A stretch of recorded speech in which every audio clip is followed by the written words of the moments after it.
It was the jewel of our empire. People of Pompeii!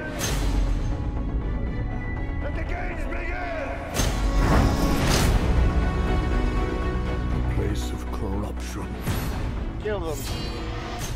What's going on, friends? I'm Kelly Blanco with ZayZay.com, and I'm here in Miami, Florida with Adewale and Kit Harrington from the new movie Pompeii. How's it going, guys? Great. It's going I mean, great. what more can we ask for? Love, action, gladiators, and a natural disaster that's about to whoop all of your butts, right?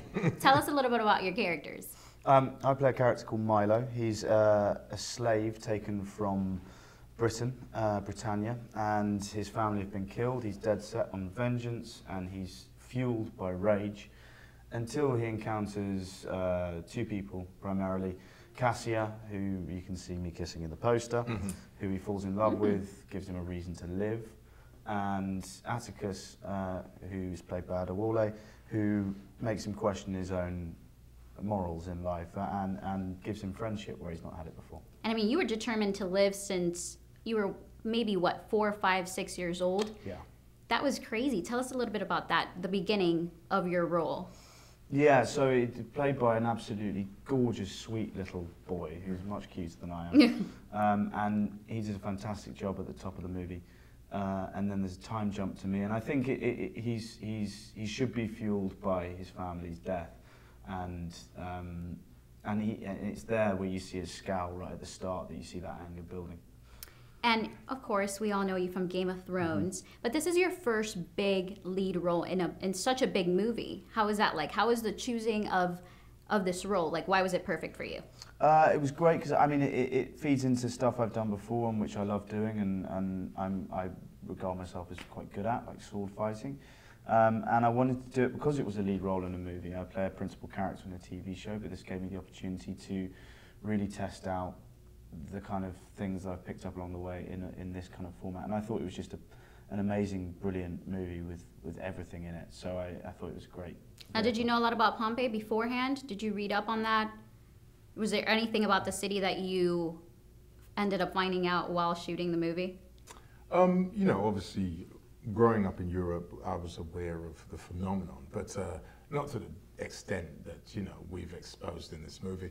I think the thing that's always fascinated me is the relics that were enshrined in this volcanic ash. And the movie starts off from that premise. You know, you see them huddled up together or falling or praying, and to be able to, you know, reinvent those lives where they were. And you know, I play Atticus, who became the champion gladiator of Pompeii and was an enslaved African. You know, and I was watching a documentary 6 months ago, and there was the gladiator, you know, in the real relics. So it just gives it that much more dimension and meaning when you know it's true, and you're able to portray those lives, you know.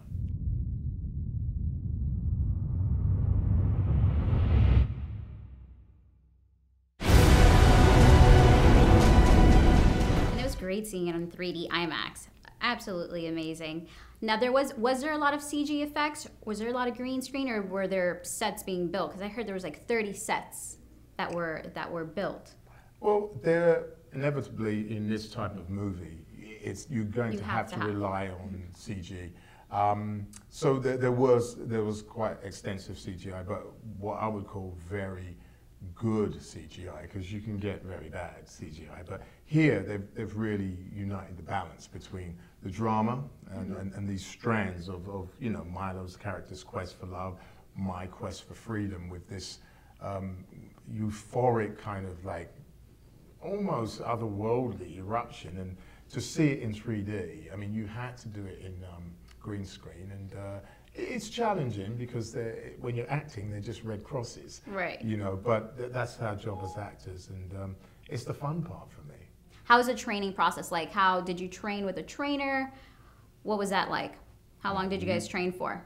You can tell. You can tell the story. We did train. We were, again, with a movie like this, which is nice, a high budget movie, you get things like nutritionalists and a full-time trainer, and that helps you get to a state where you need to be at to look like a gladiator, which both me and Adewale hopefully achieved. I it was very, very tough. I've always wanted to do a body transformation for a role, and this gave me a great opportunity to do it. And it's addictive, and it's immersive, and it's brilliant, and I loved it, and I will do it again in 10 years' time. Oh, Will Smith once said that it's easier to stay in shape than to get in shape. Do you agree with that? Well, it depends how far you're coming from. So where I was coming from, I had just come off of a movie, Thor, which required me to put on weight for all the prosthetics and stuff. And then to drop it, it was really, it was a tough thing, especially within a short space of time. We had I had 3.5 weeks to get to a, camera ready. But so it's a tough notch. I'd rather big up than come down. So a role like Thor, and then a role here where you're playing Atticus. Now you're going into Annie, where you're going to be playing alongside Jamie Foxx. Tell me a little bit about that, because we're all very interested.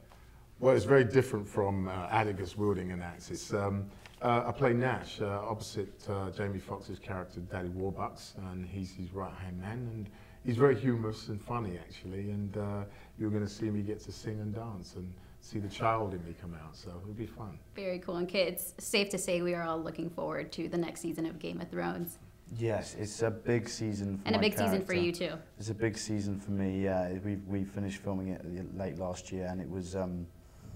I think I genuinely believe it's going to be the most exciting installment so far. Definitely the most action-packed, and yeah, it'll blow your mind, I think. Can't wait for that. We're excited, and if you are excited to see the movie as much as I was, make sure to check it out in theaters February 23rd.